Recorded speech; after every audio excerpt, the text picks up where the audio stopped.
तो मार्वल की super hero team यानी कि द एवेंजर्स अभी के टाइम पर दुनिया की सबसे पॉपुलर सुपर हीरो टीम है और इसका सबसे बड़ा रीजन है इस टीम के मेंबर्स, क्योंकि एवेंजर्स टीम का हर एक सुपर हीरो मेंबर खुद ही इतना ज्यादा पावरफुल और पॉपुलर है कि उनकी वजह से ही आज एवेंजर्स को लगभग हर कोई जानता है। पर जब से आयरन मैन, कैप्टन अमेरिका और ब्लैक विडो जैसे की सुपर हीरोज एवेंजर्स टीम से दूर हुए हैं, तब उसके बाद से लोगों के बीच इस टीम की पॉपुलैरिटी थोड़ी सी डाउन भी हुई है। लेकिन ये बात मार्वल भी बखूबी जानता है और इसीलिए वो अब एवेंजर्स टीम के अंदर कुछ ऐसे सुपर हीरोज को भी शामिल करने वाला है जो कि इस टीम की पॉपुलैरिटी को फिर से ऊंचाइयों पर ले जा सकते हैं। तो इसीलिए आइए आज की इस वीडियो के अंदर हम इस टॉपिक को डिटेल से डिस्कस करते हैं और जानते हैं उन 15 सुपर हीरोज के बारे में जो कि इन फ्यूचर एमसीयू में एक एवेंजर बनकर एवेंजर्स टीम का हिस्सा बन सकते हैं। तो ये वीडियो बहुत ही कमाल की होने वाली है, इसीलिए इसे पूरा एंड तक जरूर देखें।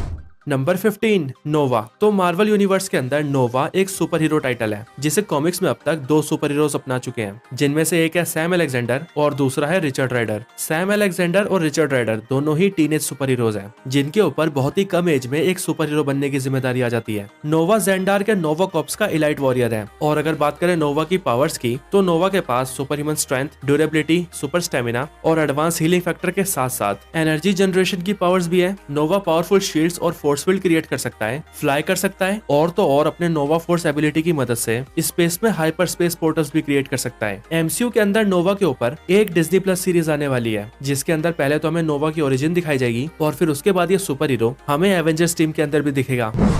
Number 14 iron heart. तो रीरी विलियम्स की आयरन हार्ट एमसीयू में black panther Wakanda forever movie से अपनी एंट्री कर चुकी है और इसके साथ ही ये इसी साल आने वाली आयरन हार्ट सीरीज के अंदर हमें दोबारा दिखने वाली है। आयरन हार्ट यानी कि रीरी विलियम्स मार्वल की एक टीनेज सुपर हीरो है जो कि बहुत ही कम एज के अंदर टोनी स्टार्क के एडवांस आयरन मैन आर्मर को रिवर्स इंजीनियर करके अपने लिए अपना पहला आयरन हार्ट सूट बना लेती है, जैसा कि अपने black panther Wakanda forever movie के अंदर देखा भी था। साथ ही साथ मार्वल की ये टीनेज सुपर हीरो अपने दिमाग से क्या क्या कर सकती है, मूवी के अंदर ये भी हमें बखूबी दिखाया गया था। आयरन भी बहुत ही जल्द एवेंजर्स टीम में शामिल होने वाली है और इसको लेकर रूमर्स ऐसे आ रहे हैं कि एवेंजर्स टीम में जो जगह आयरन मैन को दी गई थी उस जगह को अब आयरन हार्ट ही संभालेगी और अपने तेज दिमाग और अपने एडवांस आर्मर से एवेंजर्स की मदद करेगी।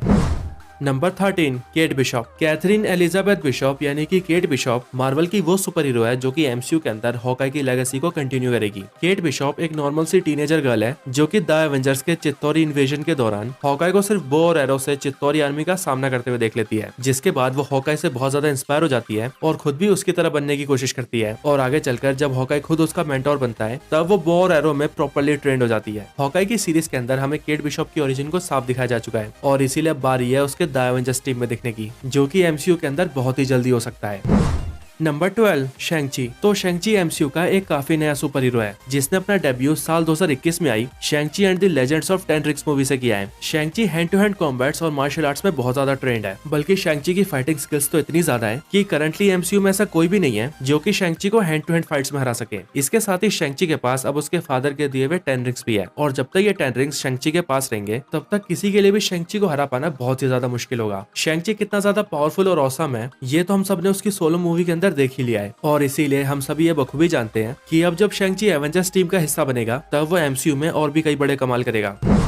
Number 11 miss Marvel. तो मिस मार्वल यानी कि कमाला खान एमसीयू की पहली पाकिस्तानी ओरिजिन सुपर हीरो है। मिस मार्वल हमें नजर आई थी अपनी खुद की डिज्नी प्लस सीरीज के अंदर, जिसके अंदर हमें इसकी ओरिजिन से लेकर इसके कैरेक्टर डेवलपमेंट तक सब कुछ दिखाया गया था। कॉमिक्स के अंदर मिस मार्वल एक इनह्यूमन होती है जिसे उसकी पावर्स तब मिलती है जब वो टेरिजन मिस्ट से एक्सपोज हो जाती है। पर अगर बात करें एमसीयू की तो एमसीयू के अंदर मिस मार्वल को ना तो एक इनह्यूमन दिखाया गया है और ना ही उसे उसकी पावर्स किसी टेरिजन मिस्ट से एक्सपोज होने से मिली है, बल्कि एमसीयू में तो ऐसा दिखाया गया है कि मिस मार्वल एक म्यूटेंट है और उसकी बॉडी के अंदर जेनेटिक म्यूटेशन होने की वजह से उसकी पावर्स एक्टिवेट हो गई हैं। कॉमिक्स के अंदर मिस मार्वल एवेंजर्स टीम की एक इंपॉर्टेंट मेंबर है और कॉमिक्स में सिविल वॉर 2 जैसी स्टोरी लाइंस के अंदर मिस मार्वल का काफी बड़ा रोल भी है और इसीलिए अब देखना ये है कि एमसीयू के अंदर मिस मार्वल का रोल कितना इंपॉर्टेंट होता है।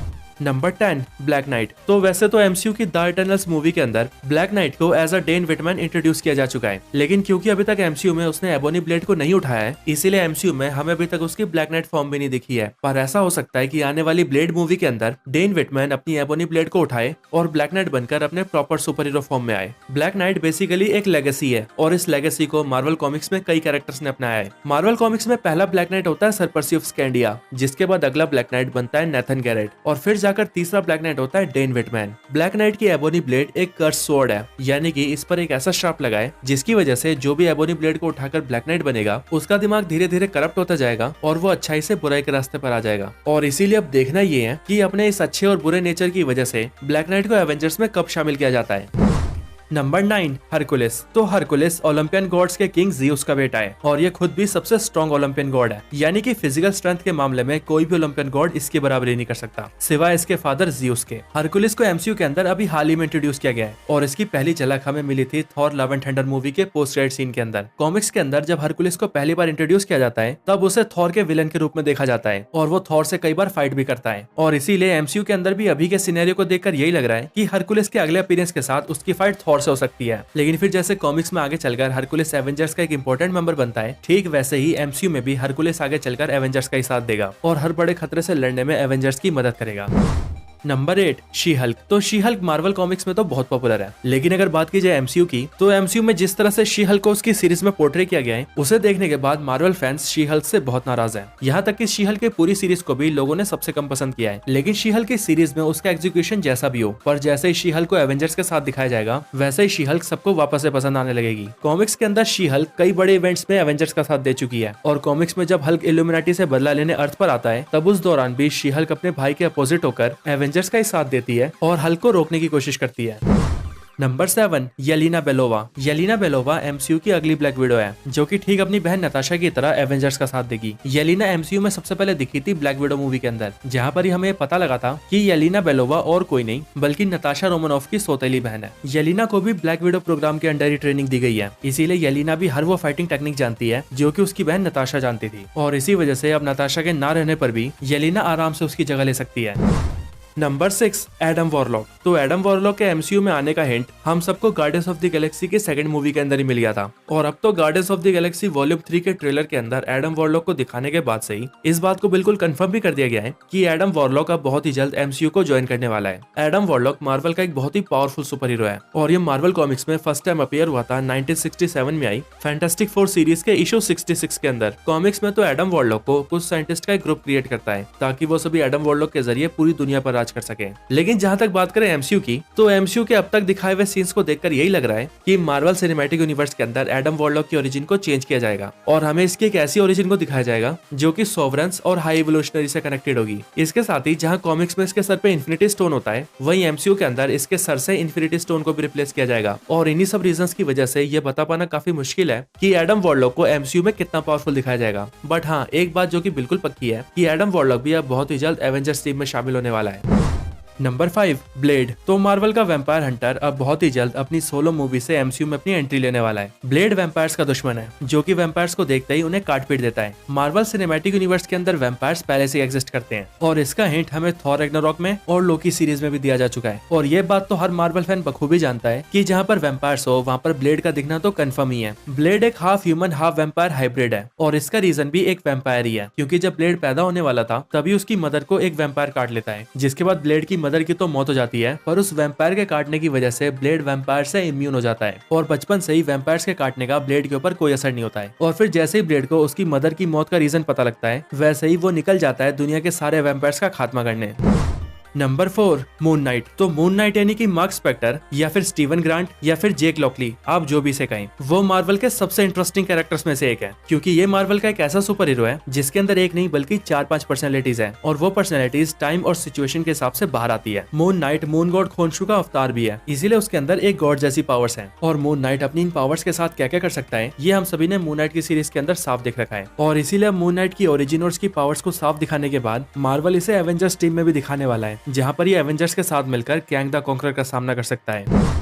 Number 3 fantastic four. तो फैंटास्टिक फोर मार्वल के लिए कितना जरूरी है ये हर मार्वल का कॉमिक बुक फैन बखूबी जानता है। फैंटास्टिक फोर मार्वल की सबसे पहली सुपर हीरो टीम है जो कि इंट्रोड्यूस हुई थी साल 1961 में आई फैंटास्टिक फोर के इशू 1 के अंदर। फैंटास्टिक फोर 4 सुपर हीरोज की एक ऐसी टीम है जिसके टीम मेंबर्स को उनकी पावर्स एक कॉस्मिक रेडिएशन से एक्सपोज होने के बाद मिली थी। और बात करें इस टीम के मेंबर्स की तो वो है रीड रिचर्ड्स यानी कि mister fantastic, invisible women, human torch और द थिंग। हालांकि एमसीयू के अंदर फैंटास्टिक फोर टीम के सबसे मेन कैरेक्टर जो कि मिस्टर फैंटास्टिक है उन्हें इंट्रोड्यूस किया जा चुका है, पर वो किसी और यूनिवर्स से बिलोंग करते थे और उसी मूवी के अंदर उन्हें मार भी दिया गया है। लेकिन अगर बात करें मार्वल के मेन यूनिवर्स की, तो उसके अंदर फैंटास्टिक फोर बड़ी जल्दी अपीयर होने वाली है और वो सब हमें नजर आएंगे एमसीयू की अपकमिंग मूवी फैंटास्टिक फोर के अंदर, जिसके बाद एवेंजर्स मूवी के दौरान फैंटास्टिक फोर की एवेंजर्स के साथ जर्नी भी स्टार्ट होगी और वो फैंटास्टिक फोर से कहलाएंगे द एवेंजर्स।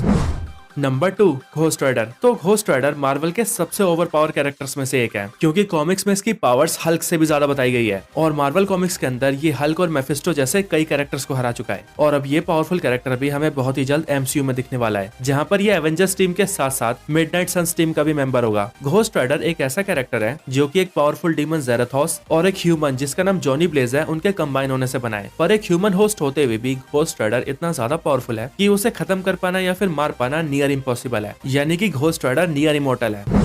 Number 1, Sentry. तो सेंट्री मार्वल का one of the most powerful character होने के साथ साथ पूरे मार्वल यूनिवर्स का सबसे पावरफुल सुपर हीरो भी है और इसीलिए मार्वल ज्यादा दिनों तक सेंट्री को हमसे दूर नहीं रख सकता। सेंट्री को मार्वल का सुपरमैन कहा जाता है, क्योंकि जिस तरह से डीसी के अंदर सुपरमैन है, ठीक उसी तरह से मार्वल के अंदर सेंट्री है। इसके साथ ही इन दोनों की पावर्स भी लगभग सेम है और इन दोनों के सूट पे एक बड़ा सा एस भी लिखा है। अभी सेंट्री को लेकर ऐसे रूमर्स आ रहे हैं कि एमसीयू की अपकमिंग मूवी द थंडरबोल्ट्स के अंदर हमें सेंट्री को दिखाया जा सकता है और उसी मूवी के साथ एमसीयू के अंदर सेंट्री की एंट्री भी हो सकती है और अगर ऐसा होता है तो वो वक्त भी दूर नहीं जब हम सेंट्री को एवेंजर्स टीम के अंदर भी देखेंगे। तो यही मार्वल के वो 15 सुपर हीरोज थे जिन्हें हम बहुत ही जल्द एवेंजर्स टीम के अंदर भी देखने वाले हैं। वैसे आपको ये वीडियो कैसी लगी मुझे कमेंट्स में जरूर बताएं और अगर आपका कोई और रिकमेंडेशन हो तो वो भी जरूर बताएं।